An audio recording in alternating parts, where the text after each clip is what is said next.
So ayun na nga guys, papakulan muna natin tong button balls natin. Nilagyan natin siya ng dahon ng lemon na bunga, paminta, tsaka ano muna, itong ating bawang. Palambutin muna natin siya.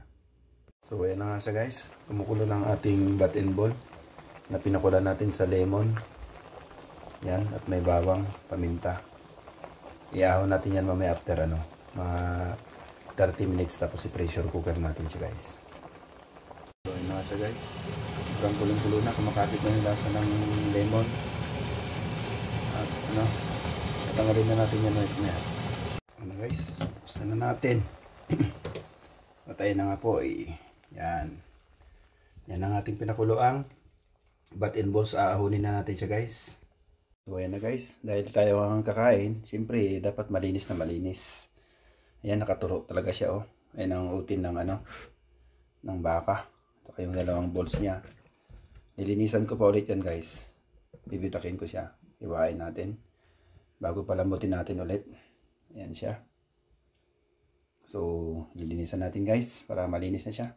Ready for chop chop. So ayan na siya guys. Sobrang linis na po ang ating button balls. Tinanggal ko po yung sa dami ng ihi niya. So kailangan malinis na malinis talaga siya guys. Yan, linisan natin ang gusto. Ayan na nga siya guys, malinis na ating button balls. Wala kang maamoy na langsa kasi napakuluhan ng gusto, lemon tsaka yung dahon niya. So wala tayong lemongrass, need na yung pumunta sa market. Ngayon, bibili tayo ng mga sangkap dahil kulang tayo sa sangkap guys. So ayan na siya, malinis na, ready for chop chop. So ayan na siya guys, sobrang malinis na po siya. So kailangan na natin mag-prepare ng ingredients guys. Ayan na po ang ating button balls. Malinis na po siya. Ayan guys. Good morning guys. So ito na nga at naka-prepare ng ating mga sangkap para sa ating button balls. So umpisahan natin dito sa may dato puti. Bumili rin ako ng wasabi, ng durog na paminta, Ajinomoto. May magic syrup din tayo, optional. At saka meron tayong beef cubes, cornstarch, mga bawang. Tapos bumili tayo ng seasoning ng Thailand. Ayan siya. Tapos meron tayong lemon leaves, lemon na bunga, onion spring, tanlad, at saka sibuyas bombay, at saka buo-buong paminta. Ito naman yung ating button balls guys. Malinis na yan. Pinakuloan na natin ng more than 40 minutes siguro. Ayan na nga guys, at meron pa tayong siling labuyo. Hindi na nasasali. Yan, luya, tanlad. So, naka-ready na lahat yan guys. Ready for preparation na yan. Pwede na nating igisa o isa lang muna natin to. Kailangan natin i-pressure cooker to ng mga 35 minutes. So, pinakuluan ko siya ng 40 minutes. May kasamang mga kanina. Yung itong lemon tsaka ito.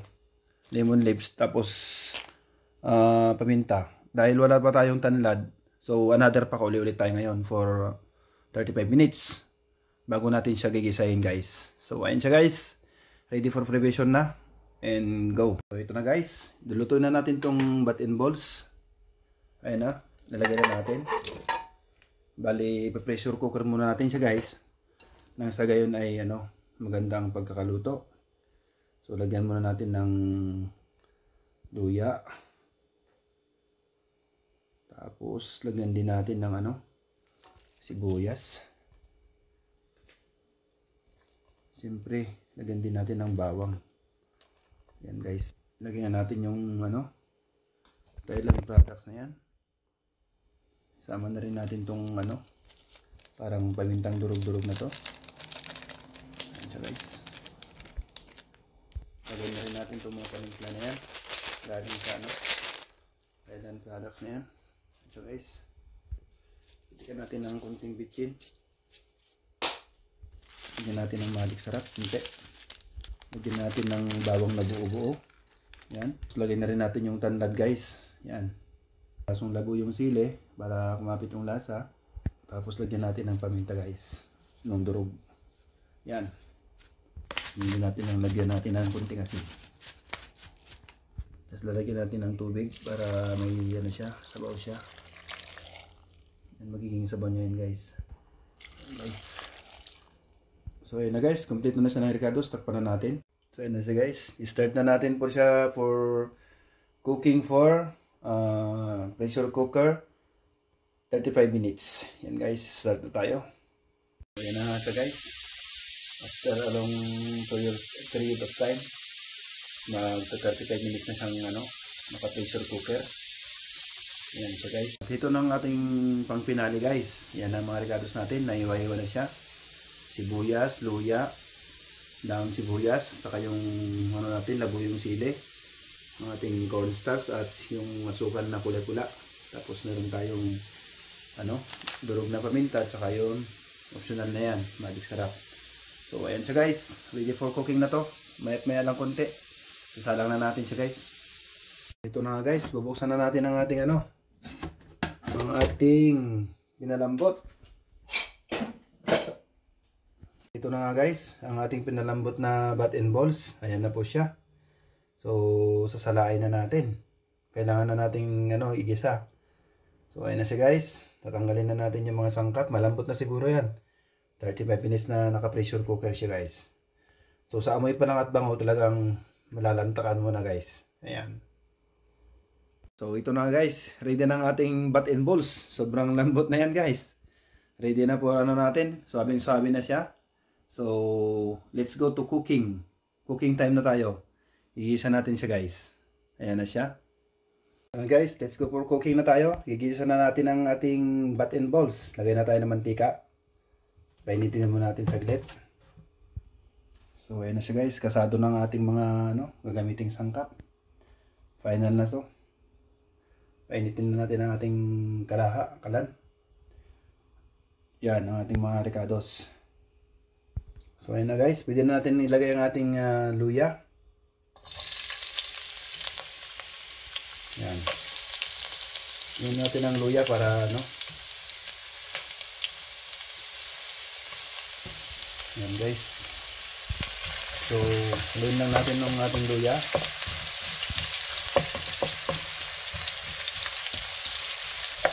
Then, susunod natin ang ating bawang. Guys. Ayan siya guys. Golden brown natin ng konti. Ayan siya.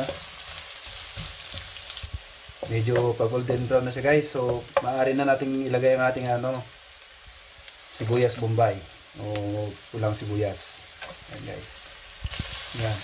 Haluin lang natin siya. Igisa lang natin siya. Iwan siya maluto. Ilagay na rin natin ang ating sili. Yan. At gisa natin.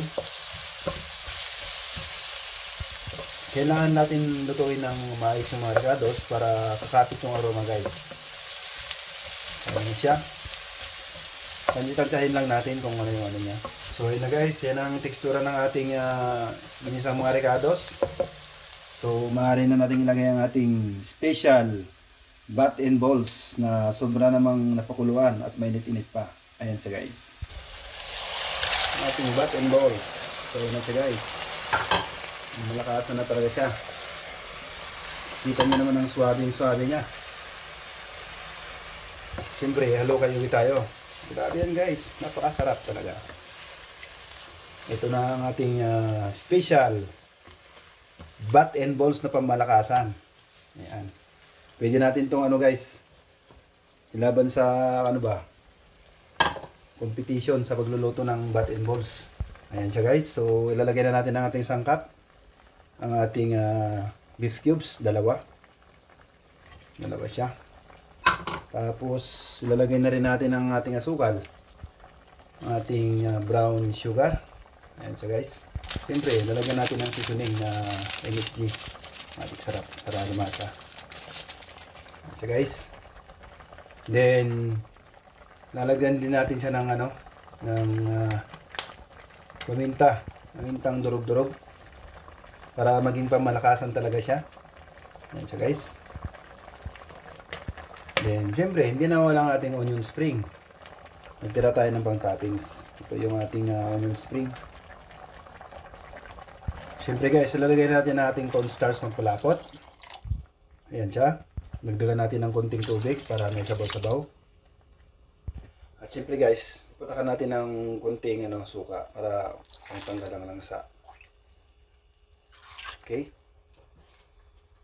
Siyempre guys, lalagyan natin ng asin para malasa. So ayan na siya guys. Wala tayong patis pero okay lang. Manakasan na yan siya. So lulutuin lang natin ulit ng another 30 minutes. After 30 minutes guys, pwede na to siyang hanguin. So titimplahan lang natin.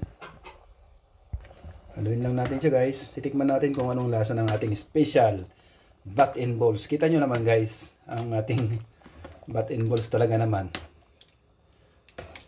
Ayan siya.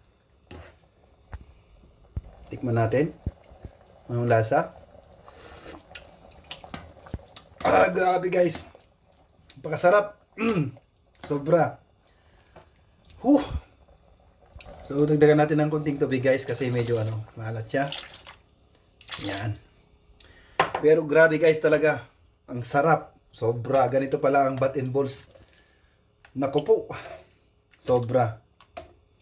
Ayan na siya. Medyo malapot-lapot na siya. Hindi ko na masyadong dinagdagan ng cornstarch kasi ayaw ko ng medyo gusto ko yung medyo yung sabaw. Pero the best talaga. Grabe. For the first time in my life na nakapagluto ako ng ganitong kasarap na kuan ba. Sulit ang 4 hours na preparation guys. So tikman natin ulit. Grabe. Suabe. Suabing-suabe sa sarap guys. Oh, bat and balls ni Born Legacy. Pag natikman nyo to guys, di kayo magsisisi. Sabi ko sa inyo, pwede nyo to lagyan ng Mickey or Lomi. Ay. Sobrang sarap. Pwede. Ayan as you can see, maliwanag pa sa sikat ng araw. Malakasan yan guys. So luto na ang ating siguro mga 20 minutes na lang, pakulaan natin. Yan, para medyo maglasa pa siya ng konti. Lalapot pa siya. So good afternoon guys. Nabot na tayo ng 4 hours na pagluluto ng ating special soup number 5, ang ating bat and ball. Naku po guys, sobrang sarap. Malinamnam, malasa. Wala po siyang kaamoy-amoy at ang aroma niya po talaga napakalupit. Ayan guys. Sobra. Pag natikman niyo itong soup number 5 na ginawa kong to, the best siya guys. Ayun kitang-kita niyo naman po ang pagkakaluto. Niluto ko siya ng almost 2 hours. 40 minutes na naka-pressure cooker. Then pinakuluan ko to ng another 40 minutes. Then ngayon ulit, niluluto ko siya for another 25 minutes pakulo. Para talagang lasang-lasa na siya. Napakasarap po niya. Completos Ricados to. Kaya talaga namang nanunuot yung sarap. Sobra sa sarap. Sobra sa sarap. Linamnam at lasa talaga.